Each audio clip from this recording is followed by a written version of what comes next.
আমি টাচ করলে নাকি অনেক কিছু হয়ে যায়। কি হয় জানেন?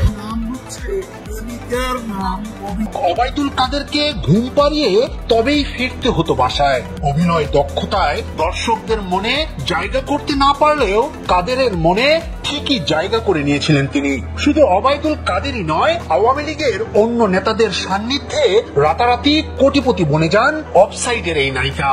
এমনকি বিলাসবহুল গাড়ি, 5 তারকা হোটেলে রাত্রি যাপন, ধনাঢ্য ব্যবসায়ীদের সাথে দেশ বিদেশে প্লেজার ট্রিপ কি করেননি তিনি। বলছি ঢাকাই সিনেমার বহুল আলোচিত ও সমালোচিত অভিনেত্রী জাহারা মিতুর কথা। পেশায় চিত্রনায়িকা হলেও ওবায়দুল কাদেরের সাথেই কাটতো তার বেশিরভাগ সময়। নায়িকা বলে দেন, নায়িকা থেকে অবশ্য ওবায়দুল কাদেরের আগে সাবেক তথ্যমন্ত্রী ডক্টর মুরাদ হাসানের সাথেও গোপন সম্পর্ক ছিল মিতুর। এমনকি অন্যান্য এমপি মন্ত্রীদের সাথেও রাত দিন উঠা বসা ছিল তার। তবে বরাবরই মিতুর সঙ্গে নাম এসেছে ওবায়দুল কাদেরের, কারণ শত ব্যস্ততার মাঝেও মিতুর বইয়ের মুরক উন্মোচন থেকে শুরু করে সিনেমার মহরত অনুষ্ঠানেও ছুটে যেতেন ওবায়দুল কাদের।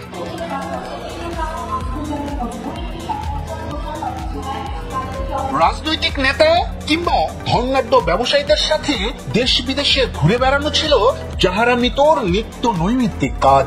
সোশ্যাল মিডিয়াতেও মিতুর বিদেশে অবকাশ যাপনের নানা মুহূর্তের ছবি ও ভিডিও ভেসে বেড়ায়। বছরে একটা ছবি না করলেও এভাবে বিলাসবহুল জীবন কাটানোয় বিভিন্ন সময় নেটিজেনদের কটাক্ষর শিকার হন অভিনেত্রী। ওবায়দুল কাদেরকে বেশ কয়েকবার নিজের সবচেয়ে প্রিয় ব্যক্তিত্ব ও প্রিয় অভিভাবক বলেও সম্বোধন করেছেন জাহারা মিতু, যার সুবাদে খুব অল্প সময়ে ঢালিউডে নিজের কেরিয়ারও পাকাপুক্ত করেন অভিনেত্রী। শুরুতেই ঢাকাই সিনেমার শীর্ষ নায়ক শাকিব খানের বিপরীতে আগুন সিনেমায় কাজের সুযোগও পেয়ে যান। ছবিটি আইনি জটিলতায় মুক্তির আলো না দেখলেও রাজনৈতিক প্রভাব খাটিয়ে একের পর এক সিনেমার নায়িকা হন মিতু। মিডিয়ায় জাহারা মিতুর অভিষেক হয় মিস ওয়ার্ল্ড 2017 সুন্দরী প্রতিযোগিতার মাধ্যমে। সিনেমায় অভিনয়ের আগে বিভিন্ন টেলিভিশন প্রোগ্রাম উপস্থাপনা করতেন তিনি। তবে অভিযোগ আছে সেসব অনুষ্ঠানে নিজের যোগ্যতায় দায়িত্ব পেতেন না, বরং বিভিন্ন রাজনৈতিক নেতাদের দিয়ে চ্যানেল মালিকদের ফোন করাতেন তিনি। এরপরই উপস্থাপনার সুযোগ পেতেন। তখন থেকেই ব্যবসায়ীদের প্রভাবে গ্ল্যামার জগতে আধিপত্য বিস্তার করতে শুরু করেন এই সুন্দরী।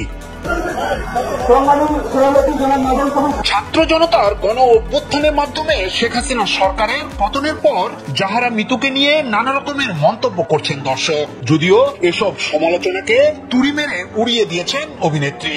উল্টো ওবায়দুল কাদেরকে অস্বীকার করার দুঃসাহস তার নেই বলে জানান। একই সঙ্গে ওবায়দুল কাদেরকে অভিভাবক এবং তাকে বিভিন্নভাবে অনুপ্রাণিত করারও দাবি করেন তিনি।